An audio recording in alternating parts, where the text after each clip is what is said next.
So, may mga nagtatanong ng mga kamanibela natin, ano daw ang reason to our love of traveling? Ano raw yung mga nagiging dahilan bakit gustong-gusto natin mag-travel? No, lumalalim ay yung ating samahan. Wow!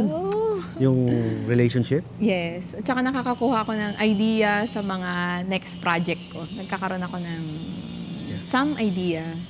Yeah. Sa Ella kasi yung mga nagpa-project sa mga nakikita nyo ngayon. So sabi ko nga sa inyo, everything you see here is mga nakuha rin ni Ella through traveling. Tsaka when we are traveling, we learn a lot.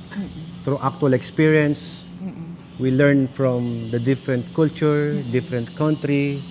Marami kaming natututunan Yes. na At doon humahaba yung pasensya. yun. Nawala siya nun, pero nagkakaroon kapag nagta-travel.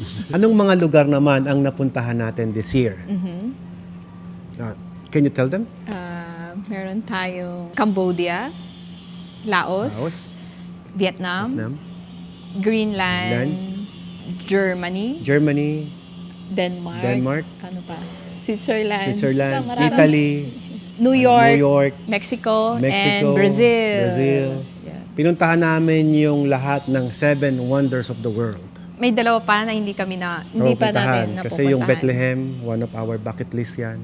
So, most probably, baka next year. Yeah. At nakalista na ngayon sa aming listahan. Kaya dapat sipagan pa namin. Anong lugar ang binabalik-balikan nyo?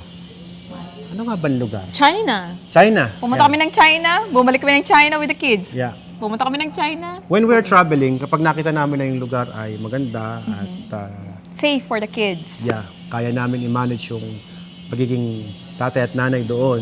Sa lugar na yon, Nakikita binabalikan namin. Babalik kami doon at isasama namin yung mga anak namin. Favorite na napuntahan this year? For you, syempre magkaiba yan. Siyempre, pangarap ko yung Greenland. That's Dream country mo yun. Yeah? pinaka-pangarap kong puntahan yun. Yeah. So, yan. Thumbs up yan. Yeah, Greenland yung sa kanya. Ito sa dream. For me, my favorite, okay, this year lang. Oh, ano?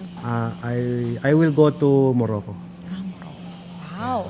Ganda din Morocco, yun. yan. Kasi iba pa rin kasi nagagawa ko yung gusto ko while traveling to the place. Hindi ko pangarap mapuntahan yun, pero I like it. So, nag-request nga ako balikan namin. Yeah. Saka isa pa sa nagustuhan ko yung Ladakh. Ladakh, Himalaya. Sa July. Kasi pangako ko sa sarili ko, sabi ko, nagandahan ako sa lugar, ako lang kasi yung pumunta, sabi ko, dadaling ko din si Ella doon sa Ladakh. Para yung mga napuntahan ko, mapuntahan din niya. Yes. Kasi kapag nasa isang lugar ako tapos di ko kasama si Ella, ang sabihin ko, sana andito siya. No, yung haba ng hair ko. Abot hanggang Parang mas Greenland. na-enjoy ko yung lugar pagkakasama ko siya. Alright. Next. Ano po ang pinaka-vulnerable place na napuntahan niyo? Vulnerable? Yung India kasi, hindi ako nag-enjoy sa food. Yeah, sa food siguro, no? Yeah, medyo... Pero on my experience kasi, I go to Ladakh, I enjoy Ladakh, and then I go to India. So magkaiba kami ng point of view. Sinalubong niya kasi siya from Philippines to India, from Taj Mahal, next, sa Taj Mahal. And then, ako naman galing Ladakh, pinuntahan ko siya sa Taj Mahal. So for me, it's a good experience. Maganda din naman. Hindi lang ako nag-enjoy sa food. Sa food lang siguro. Isa kasi sa kino-considered natin when we are traveling, not only the place but also the good food.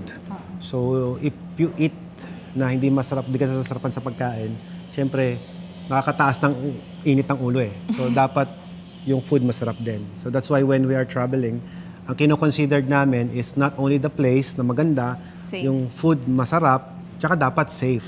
Kumbaga, welcome for everybody.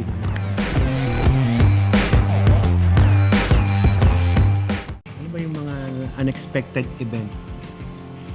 I could say yung for me unexpected yung pumunta ako sa Rainbow Mountain sa Peru. Oh, yeah. It's really unexpected kasi hindi ko na plano yung part na ang hirap pala puntahan yun. Yes. Yun, hindi. Kumbaga siguro lapses ko din kasi hindi ako nag-research about that place. But the place is good. Kailangan namin mag-take ng gamot for For the high altitude. a high altitude. Kasi pag hindi ka nag-take ng gamot, mahirapan kang huminga. Just like when you go to the Ladakh, nag-diamox kami para lang makahinga. And unexpectedly, yung palang Rainbow Mountain sa Peru, ganun din. Ikaw naman, on your part.